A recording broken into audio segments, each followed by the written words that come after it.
వేదిక మీద ఉన్న పెద్దలకి ఈ రోజున ఈ పుస్తకాన్ని ఆవిష్కరించడానికి విచ్చేసినటువంటి లక్ష్మయ్య గారు, అదేవిధంగా చలపాటి ప్రకాష్ గారు అంటే ఆయన్ని మనం ఒక సాహిత్య కార్యకర్తగా మాత్రమే కాకుండా సాహిత్యకారునిగా కూడా మనం గుర్తించాలి.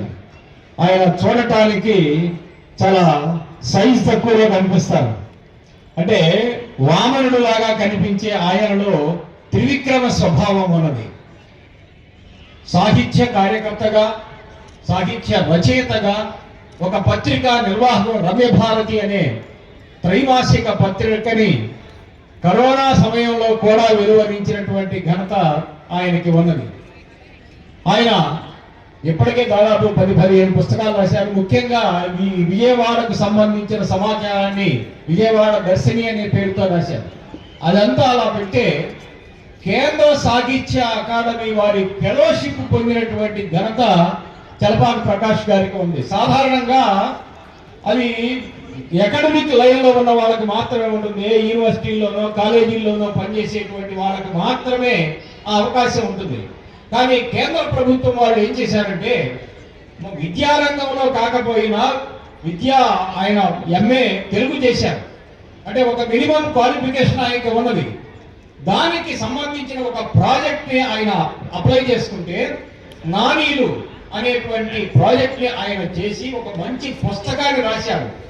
నిజంగా ఆ పుస్తకం ఒక పిహెచ్డి ఇవ్వడానికి అర్హమైనటువంటి పుస్తకం. దాన్ని ప్రింట్ కూడా చేశారు ఆయన పిహెచ్డి లేకపోయినా కూడా పిహెచ్డి చేసినంత ఘనత ఆయనకి దక్కింది. అలాంటి చలపాటి ప్రకాష్ గారు రచించినటువంటి ఈ కవిత్వం రాసే చేతులు అనే పుస్తకాన్ని ఆవిష్కరించవలసిందిగా మరి మన బుక్ ఫెస్టివల్ సొసైటీ కార్యదర్శి ఆత్మీయ మిత్రుడు లక్ష్మయ్య గారిని నేను కోరుకుంటున్నాను.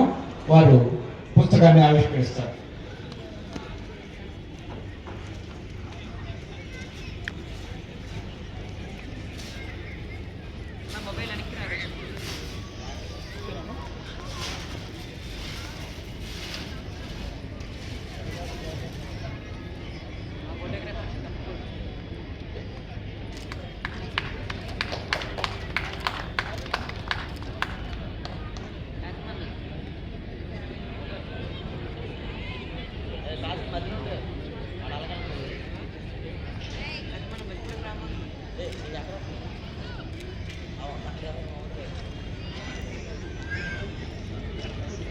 పుస్తకాన్ని ఆవిష్కరించిన లక్ష్మయ్య గారు ఇప్పుడు సభను ఉద్దేశించి ప్రసంగిస్తారు. చలపాటి ప్రకాష్ గారు బుక్ ఆవిష్కరించడం చాలా సంతోషం ఉంది. విజయవాడ బుక్ ఫెస్టివల్లో చాలా కాలం నుంచి నువ్వు సాహితీవేత్తలు, రచయితలు వాళ్ళని సమన్వయం చేసే ఒక ఆర్గనైజర్ కోసం గత 10-15 సంవత్సరాలు చేశాం. గత సంవత్సరం చలపాటి ప్రకాష్ గారు ఈ బాధ్యత తీసుకొని చాలా సక్రమంగా నిర్వహించి రచయితల వాళ్ళని ఆర్గనైజ్ చేయటం చాలా మంచిగా ఆర్గనైజ్ చేశారు. ఏ సమస్య రాకుండా. అందుకని ప్రకాష్ గారిని విజయవాడ బుక్ ఫెస్టివల్ మెంబర్షిప్ ఇచ్చి మేము సభ్యుగా తీసుకున్నాం.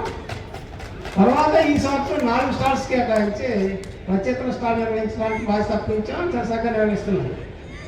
అందుకని ముందుగా ప్రకాష్ గారికి ధన్యవాదాలు తెలియజేస్తూ ఆయన పుస్తకం ఆవిష్కరించే అవకాశం కలిగించినందుకు ధన్యవాదాలు. పుస్తకం గురించి మిగతా వక్తలు నాకంటే బాగా మాట్లాడతారు కాబట్టి ఇంత సెలవు.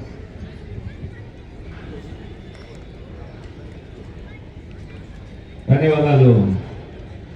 కవితని గాని ప్రధానంగా దృష్టిలో పెట్టుకొని ఆ సంపుటికి పేరు పెట్టడం జరుగుతుంది. ఇక్కడ కూడా కవిత్వం రాసే చేతులు అనే పేరుతో మొట్టమొదటి కవిత ఉన్న దీనిలో ఈ మొట్టమొదటి కవిత ఈ సంపుటికి శీర్షికగా పెట్టారు ప్రకాష్ గారు. ఆయన అంటే ఈ కవులు కవిత్వం రాసేటువంటి తీరు ఎలా ఉన్నది అంటే ఆయన చెప్తూ కవిత రాయాలని ఉంది, నా భావాల్ని కవిత్వంలో కరిగించుకుపోవాలని ఉంది అని. అంటే తన భావాల్ని కవిత్వ రూపంలో ప్రకటించాలి అని చెప్పనుంది. కవిత్వం ఉన్నవాడికి నిద్రాహారాలు ఉండవు అని, లేకపోతే భార్యాపిల్లలను పట్టించుకోరని, లేకపోతే ఇంటి విషయాలను అసలు పట్టించుకోరని, తిండి నిద్ర లేదు, భార్యా పిల్లలు ఉన్నారన్న ధ్యాస అసలే లేదు, కాగితాన్ని మనసుగా చేసుకొని ఆలోచననే కలంగా పూనుకొని కవిత్వమై కలిసిపోవాలని ఉంది అని చెప్పి ఆయన రాశాడు. అంటే కవిత్వం రాసేటువంటి వాడికి ఆ గృహంలో జరుగుతున్నటువంటి సంగతులు కూడా పట్టించుకునేటువంటి తరంలో ఉంటారు, అంతగా మమైక్యం అయిపోతారు అనే